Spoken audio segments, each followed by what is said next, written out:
so many schemes going on. This ain't your simple tournament.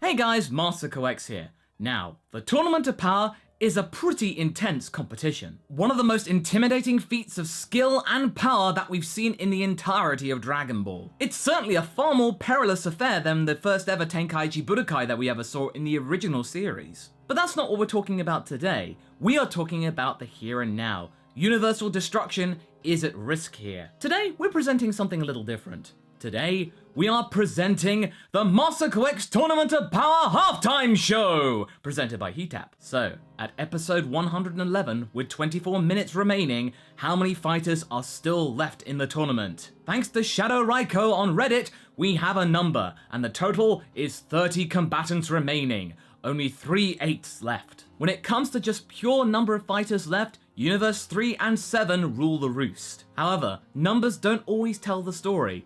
If that were the case, then we would be just saying that Universe 11 is the worst universe remaining in the Tournament of Power, and judging from what we've seen with Jiren, we can hardly describe them as being the worst in pretty much anything. When it comes to fighters eliminated by one fighter, it's quite clear that Universe 7's Vegeta is the real MVP of this contest. With 9 fighters eliminated, that is almost 1/8 of the entire roster of every single team. That is good going. That's followed closely by Goku's 6 eliminations, Master Roshi's 5, as well as the Saiyans of Universe 6, Kale and Caulifla, with 5 and 4 eliminations respectively. Also with 4 eliminations are Frieza and number 18. Universe 4 and 3 have yet to actually knock out a single fighter from another team. And that's only from the teams remaining. Universe 10 counts for that as well. As for Universes 2 and 11, the strongest teams competing, at least on paper, well, they have 3 and 2 takedowns respectively. But then again, this could all be a ploy for later on.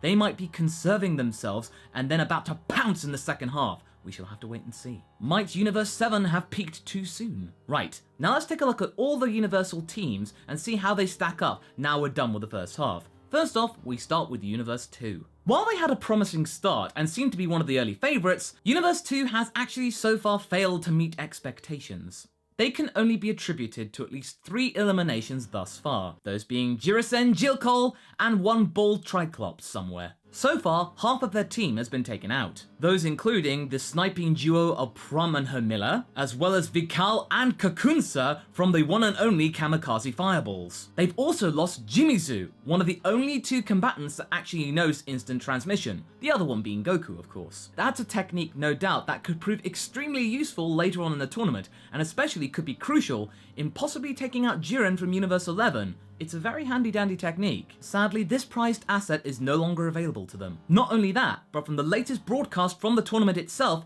it's becoming quite clear that Ribrianne's fighting spirit is not what it once was. Will Rosie's reassurances be enough to restore Ribrianne's fighting spirit? Or is it just beyond repair now? Is the power of love not strong enough at the end of the day? Currently, Ribrianne's being tossed around between Universe 7 and 11, but if love has ever taught us anything, it has proven to be quite surprising. I would also like the other fighters to be actually contributing to something other than it just being all on the shoulders of the Kamikaze Fireballs. Zabuto, Rabanua, and Zerloin? I'm looking at you. Next up is Universe 3. Whilst Team Universe 3 and Aya keep on saying that, oh, the key to survival is intelligence and ingenuity, that doesn't really seem to be working in the Tournament of Power thus far. They are one of 3 teams that don't have currently a single elimination to their name. Even Universe 9's got an elimination under their belt and they're not even in the tournament anymore. It's quite interesting that this was actually quite the opposite before the tournament began. Universe 3 looked like a very firm favourite. It was all being set up that Nigrishi and his team would be the ones to take on Universe 7. Narirama, when you first saw him and being hyped up, you thought, oh my god, he might be a really strong combatant. I mean, not as strong as Jiren, obviously, but still pretty up there. But that's far beyond the case. It's actually a minor miracle that they've stayed in the tournament for as long as they have. While some might actually come to their defense by saying, oh, because they're mechanical, they'll never get tired, much like how 17 and 18 have that similar asset, think again. Universe 3 has already lost Nigrishi, one of the most hyped up fighters from that team prior to the tournament. We all thought that ooh, he might be a bit of a speed demon. His mechanical being might be too formidable for anyone to actually face, but that was certainly not what we saw. Then you got Narirama and the Preacho, as well as Majikayo, all just being eliminated, and that last one proved at best to just be an interesting nuisance. Going back to Nigrishi for a second, did you see how he was eliminated by Kaba? It was so incidental. Kaba just went like, and then he just fell out. Oh my god, that was just so embarrassing. I felt so bad for Universe 3 at that point. It was almost laughable. Also, Biara and Kato Purser's really shoddy display of trying to break through Jiren's defenses by just shooting at him point blank, yeah, that did not work. That's not exactly smart, because as a result, it got them firmly in the eyes of Dispo and Toppo, and they can take on and go toe-to-toe with the likes of Super Saiyan Blue. So, Universe 3, where's your intelligence now when you need it? I really doubt that they will be able to turn around this bad form, and I strongly believe that they will be the next universe to go. Unless Borareta can bore someone to death, then I strongly believe they are just done. Also, can someone please explain to me why Paparoni is allowed to have his cane? Doesn't that classify as a weapon or something? Let me guess, okay. Zeno must think it's really cool, so it's allowed, right? We then move on to Universe 4. It is quite clear that they are the wildcard team of this tournament. Okay, they've lost about 6 fighters from their roster, and they are also one of the other teams that have not had a single elimination thus far. In fact, you can actually consider they've actually eliminated one of their own, because Kawaii, she just threw herself out of the ring. They have yet to show us the full capacity of their team. There are 2 fighters still they've not shown. Damon and Gamisaurus have yet to show themselves, and they could be major players later on because they're so small, no one has seen them yet. And yeah, it's true that one of their more charismatic fighters, Ganas, is already gone.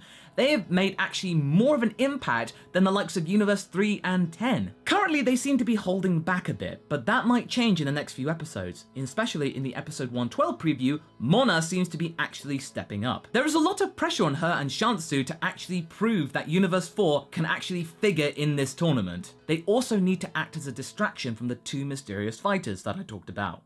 They will be key to their survival. If they fail to meet expectations, they could be the next universe to go. They have proven thus far to have a fairly impressive tactical planning strategy, as well as a diverse range of fighting styles. There are a lot of interesting fighters from Universe 4. Majora's ability to fight without the need of eyes, just through sense of smell, is very noteworthy. And then Durkari's Shadow Fu? We will be watching you closely, Universe 4. On to Universe 6, and these guys, up until recently, have been doing exceptionally well.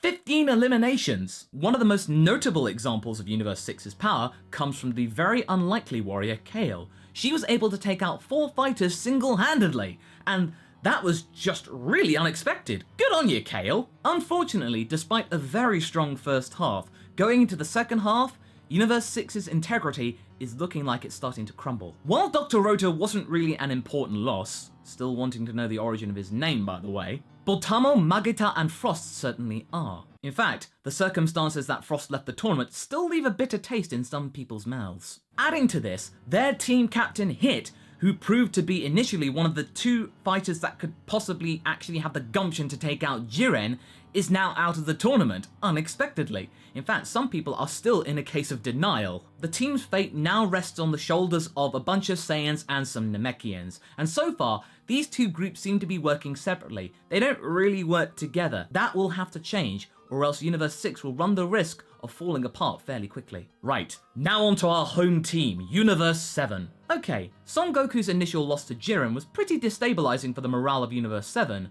They have still proven to be the absolute favourites when it comes to numbers. 38 eliminations and only 3 losses? That's nearly half the fighters eliminated by one team. And also, every single fighter from that team, whether they're out or not, have had at least 1 elimination to their name. And yes, we should be really sad about the loss of Krillin, Roshi and Tenshinhan, but we still have to remember that they were able to hold their own somewhat. In fact, for a couple of them, they were only taken out by just mere cheap shots or ploys or something like that, very underhanded. While some of you viewers might actually say that Universe 7 isn't working as efficiently as it should, we do have to take note that the lone wolf strategy much to the chagrin of Gohan, is actually proving quite effective. The likes of the Trio de Danger, Frost, Kakunsa, and even Jimisu were very strong and competent fighters that could really turn the tables around for their respective universes, but Universe 7, they were able to take them out. We also have to take into account that Son Goku has finally been able to tap into the powers of Ultra Instinct, and as we saw with this fight with Jiren,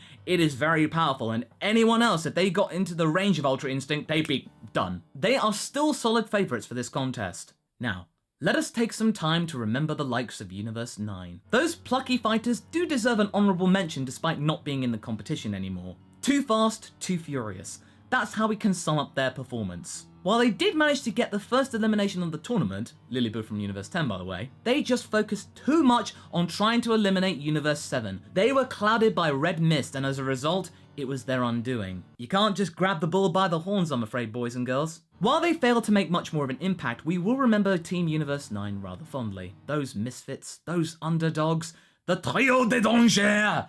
They are very noteworthy, especially the overly recycled animation of Basil's legs. Kick on, my dear friend. Now going from one of the best and the most memorable to arguably one of the worst. Team Universe 10. Whilst Universe 9 can be criticised for just focusing on one thing too much, Universe 10 weren't really focusing on anything at all. This team was actually assembled rather unprofessionally, just focusing on brute strength without actually any cohesive planning. Thank you, Rumshi. It sadly didn't help their team's chances. One of their biggest mistakes was antagonising the likes of Kale from Universe 6. That Super Saiyan Berserker strategy, that did not work well. As soon as they saw that, they should have just legged it instead of trying to fight it. Also, Murichim's leadership left a lot to be desired. The only thing we really remember is the likes of Goasu. And now we move on to the more recent sensation, Team Universe 11. Granted, they have lost 7 members and have the fewest combatants left in the tournament, but they have proven to be one of the most feared teams left on the roster. And that is all down to one being, Jiren the Grey. Everyone is quaking in their boots as to the potential of what Jiren could actually yield down upon them. They are very worried about him, gods and angels included. Some may joke that Jiren doesn't actually need a team at all. He could just fight on his own and that the other guys in the Pride Troopers are just there to make up the numbers. But we also have to remember that Toppo and Dispo are very good fighters in their own right. They are very strong, they're very cohesive, and they have a very strong character. And the other members, the B team of the Pride Troopers, also seem to work together really well. They are the very pure definition of a team. They were deserving of their place in the Tournament of Power. They had very interesting powers. Will Jiren actually lead them to victory, or will their over-reliance on him actually prove to be the reason why they are ultimately defeated? We'll just have to stay tuned. The other fighters will be determined to take out Universe 11 just as much as taking out Universe 7, the ones that actually got them into this mess. Whatever happens, we will be there for you as the tournament finishes so we can actually sum up our analysis of the entire event. That was the Tournament of Power halftime show presented by Heatap. I hope that you enjoyed this audio-visual presentation, and until next time guys, be sure to like and subscribe. Let me know what you think in the comments. Catch you later!